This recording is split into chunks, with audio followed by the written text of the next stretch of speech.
Out front now, the former Pentagon military official who ran the covert government program up until this last November, Luis Elizondo. Luis, thank you so much for your time tonight. I mean, first, tell us what the purpose of the program was and why it was so secretive. Sure. The purpose of the program, Advanced Aerospace Threat Identification Program, was really designed to do just that. From a national security perspective, identify those things that we see, whether we see them electro-optically, we see them with radar, we see them as eyewitness reports, through a myriad of different ways and avenues that we receive the information, and try to ascertain and determine if that information is a potential threat to national security, in a nutshell. So what did you find? Well, we found a lot. I think it's probably been a little bit mischaracterized in some of the social media you see and what people put out, because a lot of times when we don't have a lot of information, we tend to fill in those gaps with what we think is logical. And there's still, by the way, a lot we really don't know. I think what's important is that we have identified some very, very interesting anomalous type of aircraft. Let's call them aircraft. Things that don't have any obvious flight surfaces, any obvious forms of propulsion, and maneuvering in ways that include extreme maneuverability beyond, I would submit, the healthy G-forces of a human or anything biological, hypersonic velocities, low observability,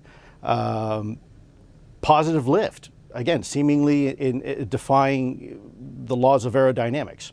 So people are talking. So do you think, I mean, I know, but do you believe, when you get that Navy pilot saying what he said, do you think that that was, a UFO? To obviously, I don't have any other word to use, or that, or something else? Sure, that's a great question. Keeping in mind, it's not just the pilot's testimony on an observation. Sure, when someone comes to you who's in charge of a multi-million-dollar weapon platform, who maintains a top secret security clearance, who is paid and trusted by this country to go fight wars and to fly over cities with live munitions, and by the way, they're trained observers with millions of dollars invested in their training. Yep. I would submit to you it's pretty compelling. But on top of that, it's not just the eyewitness testimony. It is actual electro-optical data and radar returns. It's also people like radar operators and air traffic controllers. So I think the discussion should be maybe a little bit broader than that. I think people are focusing just on 2 videos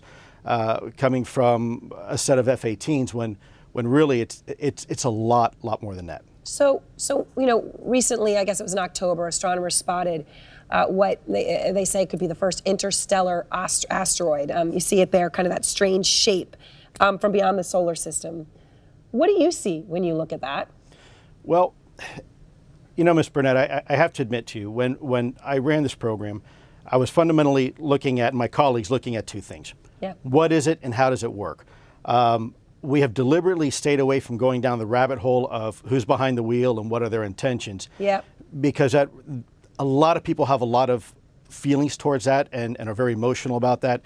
And what I wanted to do was to allow the data to speak for itself and then use that data to inform leadership, senior DoD leadership, about the potential threat that these type of technologies pose to national security, especially over any type of controlled airspace that we might have. So I'm not trying to be evasive in any way or vague with your answer, but yeah. Well, I think there's a lot of possibilities. Look, and I know you think it's important. I know you think that the government didn't take the threat seriously enough. So let me just ask you point blank the question. Do you believe that life from somewhere else, while you ran this program, came here, visited, observed? I will tell you unequivocally that through the observation, scientific methodologies that were applied to look at this phenomena, that these aircraft, we'll call them aircraft, are displaying characteristics that are not currently within the U.S. inventory, nor in any foreign inventory that we are aware of. So I know you're being clear, but I mean, the answer is yes.